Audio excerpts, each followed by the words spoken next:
ఒడిశా రాష్ట్రంలోని పవిత్రమైన జగన్నాథ దేవాలయం ప్రపంచ ప్రసిద్ధ క్షేత్రం పురి.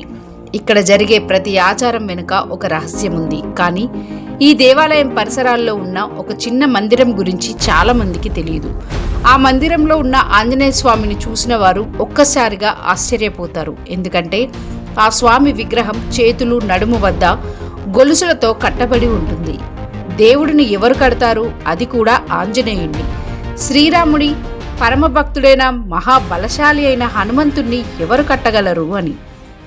పురి క్షేత్రం సముద్ర తీరానికి అతి సమీపంలో ఉంటుంది. రాత్రి వేళల్లో అక్కడ అలల గర్జన చాలా భయంకరంగా వినిపిస్తుందని స్థానికులు చెబుతారు. పూర్వకాలంలో ప్రతి రాత్రి దేవాలయం పరిసరాల్లో విచిత్రమైన శబ్దాలు వినిపించేవి.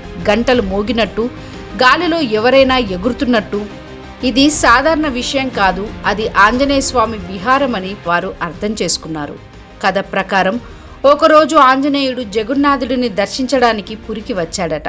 అక్కడి భక్తి ఆరాధన చూసి ఆయన ఎంతో సంతోషించాడు. కానీ సముద్ర గర్జనలు విని తన ప్రభువు శ్రీరాముడు గుర్తొచ్చి ఆయన అయోధ్యకు వెళ్ళాలని అనుకున్నాడట.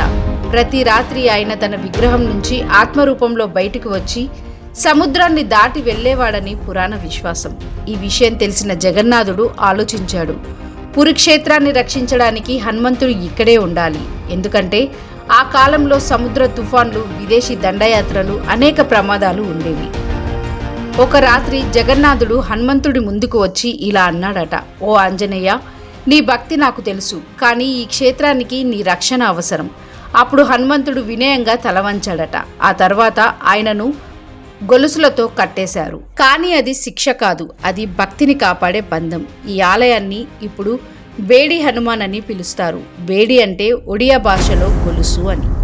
ఇంకో ఆశ్చర్యకరమైన విషయం స్థానికులు చెబుతున్నదేంటంటే, ఆంజనేయుడు కట్టబడిన తర్వాత సముద్ర అలలు ఆలయ ప్రాంగణాన్ని దాటలేవట. ఎప్పుడైనా భారీ తుఫాను వచ్చినా ఆలయం సురక్షితంగా ఉంటుంది. భక్తుల నమ్మకం ఏంటంటే, గొలుసులతో కట్టబడ్డా కూడా హనుమంతుడి శక్తి తగ్గలేదు అని. అతను ఇప్పటికీ పురుక్షేత్రాన్ని కాపాడుతున్నాడు. ఈ ఆలయానికి వచ్చే భక్తులు ఒక ప్రత్యేక ప్రార్థన చేస్తారు. ప్రభు, నాకు ఎక్కడ ఉండాలో, ఎలా సేవ చేయాలో నువ్వే నిర్ణయించు. ఎందుకంటే ఈ కథ మనకు చెబుతుంది, కొన్నిసార్లు మన కోరికల కంటే దైవ సంకల్పమే గొప్పది. హనుమంతుడు వంటి మహాబలుడు కూడా దైవ చిత్తానికి లొంగిపోయాడు. అది బలహీనత కాదు, అది పరమ భక్తి. ఇప్పటికీ రాత్రి వేళల్లో ఆలయ సమయంలో విచిత్రమైన గాలి శబ్దాలు వినిపిస్తాయని కొందరు చెప్తారు. గొలుసులు స్వల్పంగా కదిలినట్టు అనిపిస్తుందని చాలామంది గమనించారట.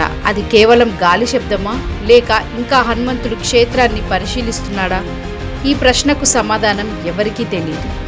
ఆంజనేయ స్వామిని గొలుసులతో కట్టిన కథ మనకు ఒక గొప్ప సందేశం ఇస్తుంది. దేవుని దగ్గర ఉండడం అంటే ఎప్పుడు స్వేచ్ఛగా తిరగడం కాదు, దేవుడు ఎక్కడ ఉంచితే అక్కడే సేవ చేయడం. పురి జగన్నాథ క్షేత్రంలో గొలుసులతో ఉన్న ఆంజనేయుడు ఈ రోజుకి మనకు అదే బోధిస్తున్నాడు. మీకు ఇలాంటి మిస్టరీ కథలు ఇష్టమైతే ఎన్ఏఎఫ్ మిస్టరీ ఛానల్ని సబ్స్క్రైబ్ చేయండి. తర్వాత వీడియోలో మరో అద్భుత రహస్యంతో కలుద్దాం. జై శ్రీరామ్, జై జగన్నాథ, జై ఆంజనేయ స్వామి. లేటెస్ట్ న్యూస్ అప్డేట్స్ కోసం డిస్క్రిప్షన్లో ఉన్న న్యూస్ ఆన్ ఫేస్ వాట్సాప్ ఛానల్ని ఫాలో అవ్వండి.